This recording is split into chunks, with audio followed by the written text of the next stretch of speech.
All right. Welcome to another episode of What Were You Thinking podcast, episode number 8. I'm your host Bernard with my other host Jeremy, and our lacking host of Darnell Carpenter.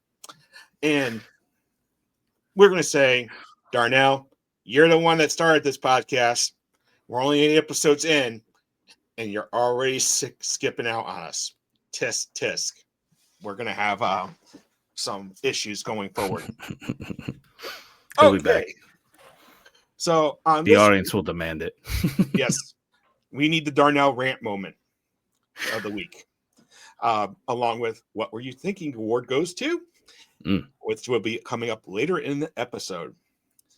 Now, surprise! It's someone in the government. Oh yes, that's all I'm going to say. No, it's always somebody in the government. It's probably somebody within the Trump administration. If it isn't that, then we got some other problems going on. Okay. So, Jeremy, this week, some notable things. The House of Representatives may be going back to the Democrats before the midterm elections at the rate that Republicans are resigning from Congress, right? A.k.a. Marjorie Taylor Greene, and how she is leaving in January. And if the Democrats continue to sweep the special election races, they keep inching closer and closer to the majority. And at the rate we're going at, Democratic House majority sometime in 2026. Before the elections. I won't say no to that. I also find it interesting that she is now retiring right after she gets her pension. Like it's the timing of it. Yeah. Yeah, but you spoke out finally against your boss just in time to retire in a few months and collect that pension. Yeah, but also that means there's special elections coming up in Georgia for her seat. Well, yes. It's very possible the Democrats could win that seat. Yeah. There's another seat, I think, in Tennessee. There might pick up. It's a hard seat for them to pick up, but if they pick up that seat, and if somebody else dies or resigns, which is possible at this point, Speaker Jeffries, anybody before November? That would be just watch Johnson get kicked out. Yeah, it's not that I'm saying it's just. It's a numbers game. I'm not saying it will not happen, but I know it's a possibility. I know you were a little skeptical, but it could be a 1-vote majority for the Democrats, and all of a sudden, the ball game has changed. But if you have a new speaker, that means new bills can be introduced that won't get held up by the Republican agenda. Right, new speaker. What will happen then is all the House committees will be flipped from Republican control to Democratic control. The Republican staff will be laid off. The Democrat staff will be brought on. It's usually 2/3 Democratic staff, 2/3 majority staff, and 1/3 minority staff. So that flips everything. Subpoena power then shifts to the Democrats, which means, oh my gosh, we're actually gonna have some investigations. I wonder who we're gonna investigate. So, welcome to 2027, a bit early, probably. Hey, I mean, yeah, I'll take it. Okay. I think a lot of America would. And I don't know why they are just. Darn it! I didn't want to go to full screen mode on my end. Okay, so with that being said, we are heading headlong into November. Now almost into December, Christmas season. And Happy Thanksgiving, everyone, by the way. Yeah, it's Thanksgiving Day, and we're recording on this Thanksgiving Day. I guess, Jeremy, let's bring up the first major thing that happened this week or last week. So it looks like Senator Mark Kelly might be going back into the service. For an inspection. Yes, for a court-martial inspection. It's this for good regular order and being disrupted on that. And I'm like, okay. As you being former military, let me clarify this. Are you legally supposed to refuse unlawful orders? So you're not supposed to follow illegal, unlawful orders. Okay. So as a statement, you are allowed to refuse them. You're allowed to refuse them, right? Yep. And that is a standing order. You're not allowed to follow. You should not and will not follow illegal orders. I mean, that's the idea. Okay. Of taking an oath to the Constitution and upholding it. That you will not then do the opposite. Okay, so making the simple statement saying that I will support any troop military member that uh, chooses to exercise that discretion Mm-hmm. is not disruptive to the good regular order of the United States military. I mean, it depends who you ask. If you Right. ask It the depends people on who who. want to weaponize the military and use it for their own gains, it's absolutely detrimental to the military. If you ask people who know constitutional law or have served in the military and actually took their oath seriously, no, it's not. Yeah. I was You just know, pointing this out because it's almost a conflict of those two statements within the UCMJ, I believe. yeah, You know, promote the good regular order, but also at the same time don't follow orders that are illegal. And I believe, as some people said, this is the Nuremberg trial principle. yeah, I and was just following orders is no longer a defense. correct. You can't just say that. And then, but the way that they're trying to spin it is that, I mean, you listen to the press secretary who's saying, you have senators here saying to not follow legal orders. And that's what they're putting on the news. Not when the reporter follows up, well, actually, they said illegal orders. Right. Like, And that's they're just saying whatever they want. And the people are just eating it up. And it's just. it's almost a nuanced thing that most people need to realize. It. What's the difference between an illegal order and a legal order? Yeah. I mean, it's And the quote from like the George Orwell book about basically they asked you, the last step was asking you to believe, like to not believe what you're seeing with your own eyes. right. I mean, Right. I it's think right this is there. all. The video is right there. They're complaining about saying refuse illegal orders. Like they're talking about refusing legal orders. Did you watch the video? You can't say that the video is saying one thing to our faces when we can watch the video. If we have no access to the video or what they said, you can say whatever you want. We won't know. But we Right. can literally watch it side by side as you're saying one thing and they're saying another. I think this also goes to there was an experiment back in the early 20th century where the scientists gave orders to people and they didn't really shock people, increasing the electrical shock and told them to keep shocking them when they got the answer wrong. But they Right. weren't allowed to see them. And the irony part is that they would follow the authority figure of the tester prompter and deliver that shock. And this was kind of like after World War II type of experiment where they realized this is how Nazi Germany kind of got away with some of this stuff. Yeah. So it's a really hard impulse to break, that you're being told by authority figures, do this, even though you know it's wrong. Yeah. It's almost like you have to begin to realize that you also have to answer to a higher authority, whether that's your higher belief God system or Congress, The Constitution. the Constitution, Take your pick. Take your pick, okay, or the Hague, because you could be convicted and tried for war crimes, So, yeah, I think Russia's president still has a little arrest warrant out there for him from the Hague, and yeah, so there's a lot of, I don't want to say, there's a lot of things that go around this thing topic, and I just wanted to bring it up quickly because there's a lot of things that Mark Kelly can do to really not monkey this up, has valid defenses. Oh, what is that thing called in the Constitution?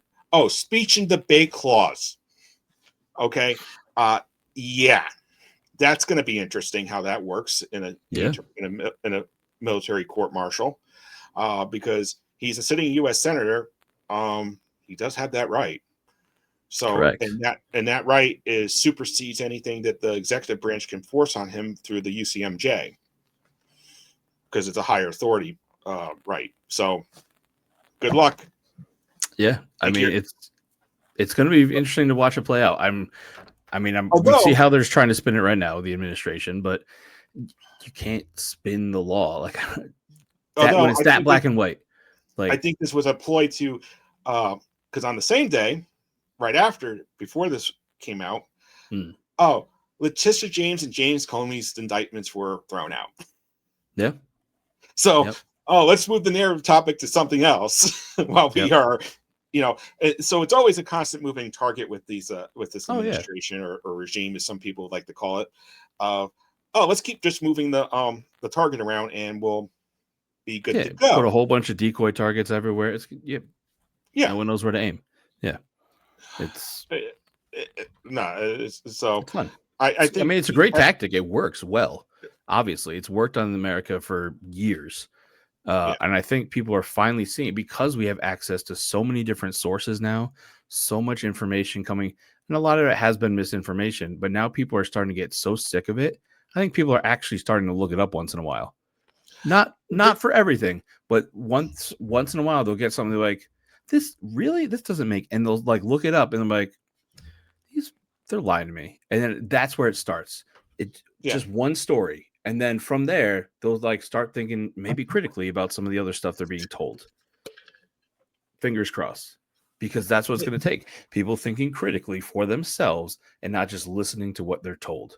Right. And maybe this goes back to our, how funny they're dismantling the Department of Education. And we really need to be teaching our youth of America is to do critical thinking skills. Well, if you start dismantling the education system, well, you got a problem with that. Yeah. Yeah. And I truly believe that there's now a new lawsuit up in Massachusetts about you can't do this because it's really hurting, people with disabilities and minorities, because you're just basically, instead of keeping it all in one department like it used to be, like it's supposed to be under federal law, you're farming it out to all these other agencies that don't communicate to each other, which is only inherently going to make it worse, which actually is detrimental with people with disabilities and stuff, because having a consolidated agency that for them as a one-stop shop, yes, it's big, yes, it's massive, but you don't have to go from the EEO to this to that to this that and to get your money. It's like RSA grant funding money. RSA grant funding money is resource rehabilitation assistance services, something I can't remember it off the top of my head what it's exactly what that acronym for, but it was established in 1973 under the Rehabilitation Act of 1973, and then in 1974 they added the Vietnam veterans to the group of people that would be considered eligible for under that act. Which also provides that federal workforces have to have preferential hiring for people with disabilities, blah, blah, blah, blah, blah. Oh, gee whiz. We don't want people on, taking advantage of Social Security disability stuff, but yet we don't want to hire them, even though we passed a law in 1990, Americans with the Disability Act to kind of help with that problem. Then the Supreme Court overturned it, and not overturned it completely in the late 90s. So they had the Americans with Disability Act as amended in 2006 come along. Oh, wait a second. They were both signed into law by Republican presidents. Both Bushes. Interesting. So I'm like, you guys are doing this and you're not like realizing that this could possibly be a problem for you.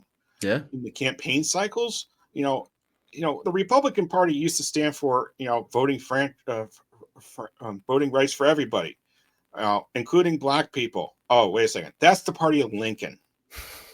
This is not the party of Lincoln any longer. They claim to be the party of Lincoln, but they're really not.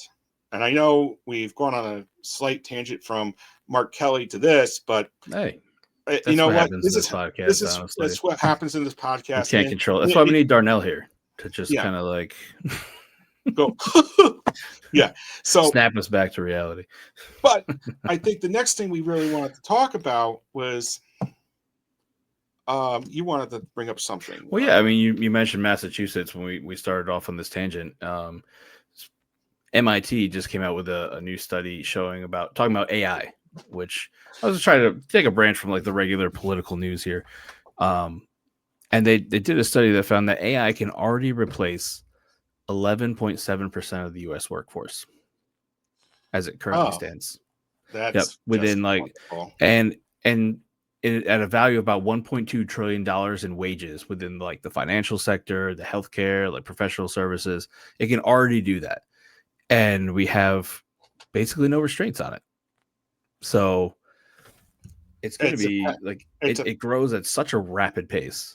Like you I thought the I internet grew fast. I mean, I think the only limit to AI is really the power demand, and there we don't have enough power infrastructure. yeah. Um, and how fast you can build the chips. Now, I will mention that certain states have better data protection laws, which may force some limits on AI. The A one little I'm bit, thinking yeah. about is actually Illinois. I think it's Illinois. I think it is. Hmm. Because Google Face Recognition in Google Photos is not allowed to operate there. Oh, So, interesting. yeah. So, and it's like in Connecticut, each business operation that collects biometric data, when you walk Hmm. into a grocery store, you're getting your data collected. Okay, pure and It's collect simple. everywhere I go. Yeah. It's only gotten better. That's why And I they need to tie it. remember something. I yell at my phone so it shows me the ads later, so I remember it. So so so for example, they know who you are. They Mhm. tied it to your loyalty card number. Yep. Okay, they tie that to the face that's at the register, and they can know exactly when you walked into the store, even if you choose not to use your loyalty card or not. That's why sometimes I go to Costco and only get a chicken and walk out. That's it. Not Well, giving them the satisfaction of sucking me in with the chicken and make me buy everything else. No, just no, a no. chicken, maybe a hot dog Costco, too, and then I walk out. Costco's a little bit different story. They don't have as much security cameras in the warehouse that I Well, can I'll see. literally have to scan as I go in now. Right, but that scanner's reason why they started doing that is because other people were going in that Well, weren't yes. members. Yeah. And Costco's business model is they don't actually make money off the products in the store. Yeah, more memberships. Yeah. They make the money off of selling the membership each year, and Yeah. that's where they're making their money. They're not interested in making a big profit off of the contents that they sell in the store. Right. Unlike stores that are open to the general public. We'll say as Now, large of a profit. Yeah. as They're large still of a making profit. some. Yeah. Although Costco CEO is, I think last time I checked was a couple of years ago, was only making $500,000. So, which was, Good. and he was like, this is perfectly fine for me to sustain myself. And Yeah. the workers are paid much higher at Costco. And even though he doesn't come out and say it, it's like Bernie Sanders and Costco almost have the same philosophy: take care of the Well, workers, yeah. the business will take care of itself. It's like You know, business used to be. I remember my dad grew up like when he worked for Kimberly Clark. As a kid, they were always sending home free stuff to the employees. Like you get a box full of like free paper towels and tissues. And if you had kids, they would send diapers home for you if you worked there. right? They had Christmas parties where the kids would go tour it was very friendly or family oriented, focused Right. on their employees' happiness. And then by the time he left, they had brought in these young corporate guys. They were just slashing everything, no benefits, no part, no nothing. It was all about how efficient they could be. And it was terrible. I think, and especially on Thanksgiving Day, I kind of think about how corporations prior to the pandemic was like, oh, we got to be open, we got to be open, we got to be open, and then you look at post pandemic now, certain stores have continued to not be open on Thanksgiving. Yeah. Target, I believe, is one of them. Walmart, I think, is one of them. Hmm. Most grocery stores are closed on Thanksgiving now. Or if you will be Um, open like in the morning so people can grab last minute stuff, but they right, but close so you can have the evening with your right, family and like, right. Stop and Shop, I know, is open this morning, but even during the pandemic, they were open in the morning. But in right. general, Yeah. a lot more stores are closed on Hmm. Thanksgiving, and a lot more stores are closed on Christmas Day now. And some stores even closing on Easter Sunday. Mm, You know, okay. not as many of those, but I think there's been a trend. I think even within corporate America, realizing maybe they went too far on the opposite side of Working everyone to the bone working everybody to the bone, and and then making you not stop work even when you go home. yeah, and I think it's beginning to catch up with them, and I think that's Yeah. I think blue collar workers and white collar workers are going to be in the same boat now with the way AI is coming down the pike, as you had mentioned. Yeah. And as a person that's been struggling to find a job myself for the last 3 years, it's really hard to get somebody to understand where people are coming from. Yeah. And I understand that corporations have to make their money, but at the same time, if they don't take care of their human resources, they're going to be up the creek. It's not like it was years ago where it's dime a dozen for trying to get somebody. And they can't lots of replace their options. entire workforce with AI. As No, much as you they would can't. like to, they can't. Not It's yet. like this. Who's going to fix the robots? Who's going to fix the computers? Not even when they that. break? I mean, there's only so much that it can do. Like, Right. and it can't make the complex decisions that. And I'm trying to think of, like, certain industries where it would be the best example, but like where you need a human to make the decision. Like, it can't just be. It's not a black or white decision. There's Yeah, it's like morality, ethics involved, and like the AI is not there for that kind of stuff. Yeah, And so it's not when you quite take there all yet. those ethics and morality out and just shove the AI in, yeah, you'll make more money. Yeah. But it's gonna hurt so many more people in the long run. And it's eventually gonna come back to you. You may have all this money, but when everyone else is starving, out of work, the country's falling apart, and you're sitting in your ivory tower. France, anybody? I mean, yeah, France again. that ring any Anybody? bells? Yeah, I mean, French Revolution. history Let them repeats eat itself. cake. Let them eat cake. Jeremy, just let them eat cake. So, I mean, it's going to come back to haunt them. Yeah, literally, they're building the gold ivory tower at the White House with the ballroom there. Yeah, and they're kind of still like and a nice archway to walk through on the way there. Yeah, and then I saw something about the reflection pool he wants to do something about, and I was just like, yep. On the National Mall, because it's something about Biden's filth or something. I was like, you gotta be kidding me. Okay. That was there before. I think it was there during the Eisenhower administration. I mean, reflection pool. It might be. Yeah, I don't know the exact date, but it's been there for a while. I mean, it's been there for almost 100 years, I think. Yeah. Yeah. Okay. So let's. And then, speaking of all this, we have a lot of issues going on in the State Department. As we talk about about rights of workers and stuff here, let's talk about some human rights. Right. Some Darnell wanted to mention, actually. Yeah. And where is Darnell? I know. Not here. Son of a. Even though we confirmed it with him 24 hours in advance, he's still not here. That's all right. That's all right. All right. This is going to be a running gag throughout this podcast when he doesn't show up. Okay. He knows it. He knows we love him. I mean, I had to deal with this back in the radio days. I mean, yeah, it's just yeah. Although it'll be a lot easier come in January because I can't change the leopard spots. Maybe we'll just go and visit him instead and do the podcast. And let's take it on location down to Florida. I like it. I don't think it might be Florida. We'll talk about offline what's going on. Oh, okay.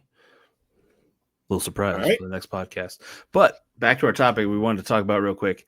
A claim that had been kind of circulating social media recently in relation to a report that had come out in the State Department August, I believe it was. And then there was some updates that were put out in November. The Washington Post had reported some stuff about it. They were updating from the Department of the State.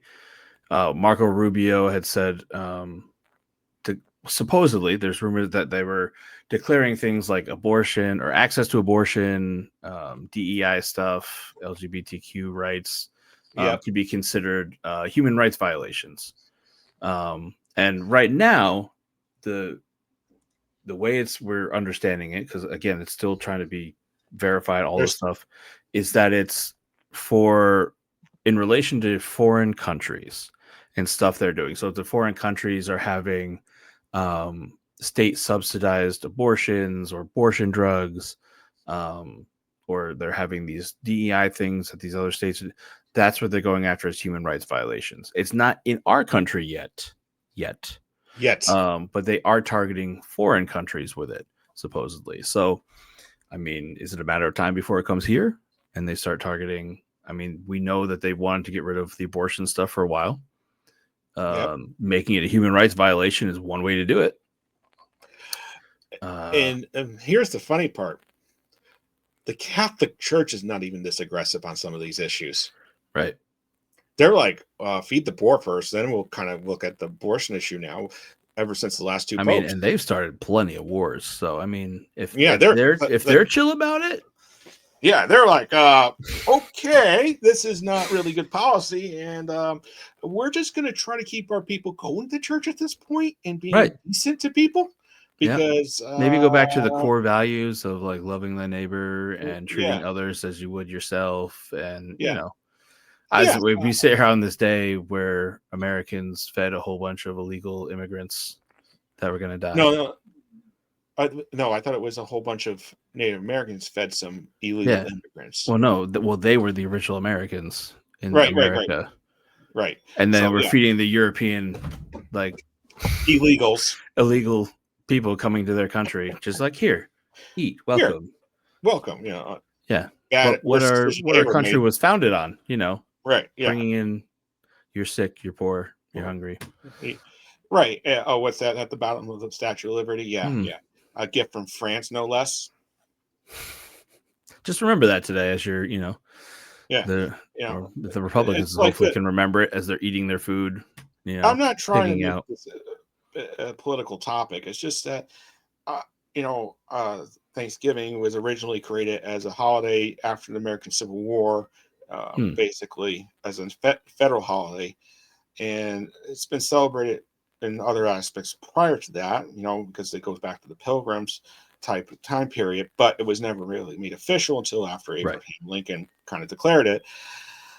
And I think the meaning of the holidays, not a Republican holiday. Oh, they went from making a holiday about giving thanks and giving to other people to deporting anyone they can see. Yeah, I think that's kind of problematic within itself. Shows it all right there. How the parties progressed and then degressed. Degress. I would also say the following for this week, for what people were thinking about some of this stuff this week. I kind of go here and just start shaking my head. It's really hard for me to follow the news at this point because it's so outrageous. Oh, that was the other thing I saw briefly this week. There's Coast Guard. The Trump administration moved a helicopter out west from the Coast Guard to about 90 minutes north of where it was posted. And they've been sued by the Fishermen Wives Association to put it back for the next 14 days because it risked their husbands' lives. And this is all in Oregon. Okay. Not a little revenge on that state. Not what I thought you were going to talk about with the Coast Guard, but... Oh, I thought you didn't realize I picked up that little minor story this week. No. What do you thought I was going to talk about? I thought you were going to talk about how they were like saying, no, swastikas are cool. And then they're like, well, never mind. We take it back. Oh yeah. That also happened too this week. As you can tell, Republicans, we're not Nazis. Swastikas are in again. And then all of a sudden, they're still out. They're still out. Yeah, it's like, okay, now you can tell where this name of this podcast came from. What were you thinking? Because clearly they're not thinking. I mean, that's a good vote for our award, but you know, I think we have another vote as well. Oh yeah, we have another. We have the winner already decided for this week. Yeah, that was our runner-up. That's definitely a runner-up. It's one other topic I think we wanted to talk about briefly. I can't remember off the top of my head what it was. No, I actually think we covered most of it so far this week. I guess it's a holiday. We won't go. It's a holiday. We've been. There's going to be plenty of political discussion at everyone's dinner table tonight with their families. I just want to know. Add to it. I just don't want to watch the football game. I don't really care about the football game. That's probably, I mean, it'd be the least politically charged thing happening today, probably. What about the concussion scandal? That's Well, always fun I to bring mean, up. that's minor compared to, like, you know, human rights violations and taking people's liberties. And maybe it might be nice to watch people run into each other, smash around, try to catch a ball, and, you know, screaming everywhere. Just briefly, let's just briefly, following up on the Epstein matter, they passed that bill, right? Okay, let's talk about FOIA for a moment. Okay. So it's one of the things about the bill is it just said the documents. Okay, didn't specify about the communications within the Department of Justice about discussing about the documents. Guess what? Judge Chutkan's back in town with a new order saying that the Department of Justice has to, by the ACLU, Freedom of Information Act request, to release the documents, not the Epstein files themselves, all the communications about the Epstein files inside the Department of Justice discussing the Epstein files.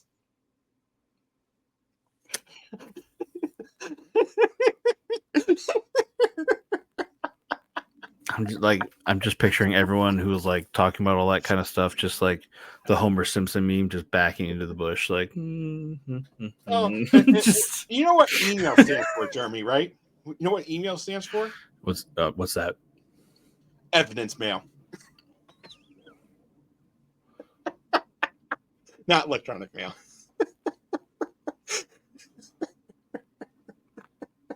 That's why I always email when I have to deal with any kind of government.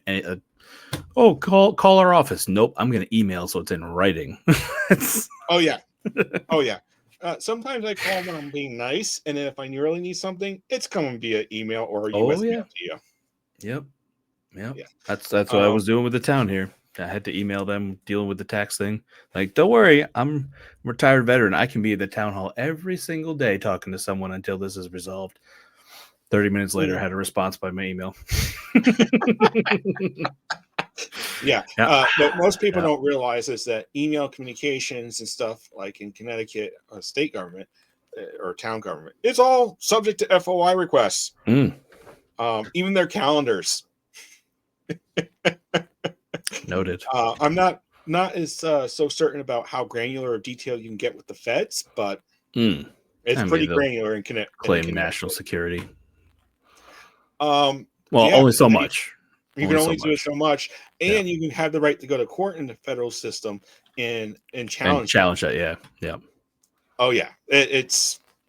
I mean, if my town tried that, national security for what?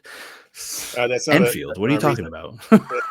See, they can't claim that at the town level. In Connecticut, it doesn't go to the courts; it goes to an independent town security. No, it goes to the FOI commission, and then if you disagree with the FOI commission's assessment, you can appeal it to the superior court system in Connecticut and all the way up to the Connecticut Supreme Court. And now you know. And now you know how I know too much about this system. And this is the reason why people need to pay attention. So with that being said, we had a couple opportunities this week to think about what were you thinking award goes to this week. It's the week of Thanksgiving.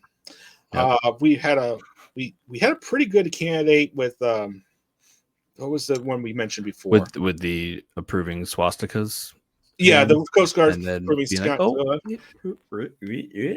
bring it back. The Department of Justice is almost on that list every week now with the way things are going over there. But the real winner this week for the most absurd thing they did. Wait. I got this. Hold on. Or maybe I don't. Never mind. What are you going to try to do? Pop up the picture? Is Pete Hegseth. Outstanding. In the Department of Defense. Okay. Yeah. Because of Mark Kelly. Yeah. As we were talking at the beginning of the show. Pete, not a good idea. I mean, really not. What were you thinking? A reservist who was a TV show host who got promoted to the head of Department of Defense, not War, because no.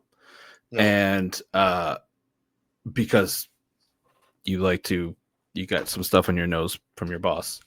You're going to tell a former general, former astronaut, and former fighter pilot, and current U.S. senator that you're going to call him back up to active duty and give him a uniform inspection because a picture of medals that were posted about him, they were supposedly not done correctly. So he wants to start with an inspection of his uniform. Yeah. And then charge him with stuff for telling people not to follow illegal orders. Which is perfectly legal under the UCMJ to say that to me. The medals thing, if I were Mark Kelly and I had to stand there in my uniform and this son of a bitch came up to me and tried to give me shit about my medals as a general fighter pilot, it would be all I could do to not just deck him, honestly. Like, I'm not a violent person, but if he was going I don't know if I could restrain myself. I think the bear would fully come out and he would get a swipe from my paw and just go down. I think Mark Kelly would be a little bit more restrained. Probably. And that's why he was an officer and I was not. Yeah.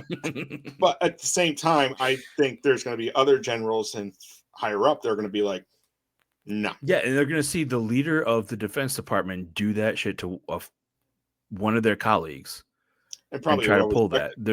He's going to lose all respect from his generals. Colleagues. Yeah. Not to mention his wife, I think. If he has any respect from them still. Yeah. And Gabby Giffords there was shot. And then the president of the United States is also saying, oh, these people should be hung or killed. I'm like, what happened to no political violence when Kirk was shot? And now the president's calling for people to be executed. Yeah. Because of their statements. Yeah. I'm pretty sure if you just had you made a whole big thing about it when Kirk got shot, about political violence and the rhetoric that people speak. That was all you could talk about, shoving it down our throats, big spectacles about it, and now you're calling for these people to be hung. I just don't. Yeah, the man is full of oxymorons. If I could drop this mic, I would, but it's on a stand. It's on a boom. I know. I just don't. Yeah. I just don't get it. They need to. I don't think. Honestly, what were they thinking? Yeah, that's all you can really say. Yeah, and hopefully next week, as we head into the holiday season, maybe things will settle down. Maybe like they usually do. I mean, I don't want a lot for Christmas. If there's just one thing I could, I'm going to start singing Mariah Carey. Why not face that? A snowplow, a snowblower. I'm trying. I already got my skis and my ski. I don't need anything. I'm good. I'm gonna be skiing all snowmobile. I mean, then I don't need a lift ticket. I'll just take the snowmobile up. But then how do you get it down? You just push it down the hill and just just ski after it, like ski alongside of it, and then it's